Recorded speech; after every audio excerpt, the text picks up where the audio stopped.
As-tu déjà pensé à l'importance de ton haleine quand tu vas à la mosquée? Hadith du jour. Le fait de ne pas gêner les croyants à la mosquée avec des odeurs désagréables. Selon Jabir ibn Abdallah, le prophète a dit: celui qui mange de l'oignon, de l'ail ou du poireau, qu'il ne s'approche pas de notre mosquée, car certes les anges sont gênés par ce qui gêne les enfants de Adam. Le message est clair. Évitons les odeurs qui peuvent gêner nos frères et les anges lors des prières. C'est un fait souvent ignoré que les odeurs corporelles peuvent aussi être une distraction pendant la prière. Il existe une exception. Si ces aliments sont cuits et ne causent pas de mauvaise haleine, on peut se rendre à la mosquée.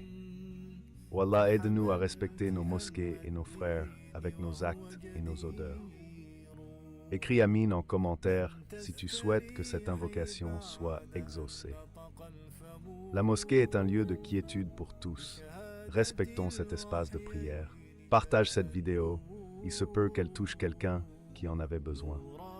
Il n'est pas nécessaire de porter du parfum, mais il est important de ne pas gêner les autres avec des odeurs désagréables. Ton geste respectueux du jour, prends soin de ton haleine avant la prière à la mosquée. Au lieu d'un chewing gum, essaye de mâcher des graines de cardamome. C'est naturel et recommandé par le prophète.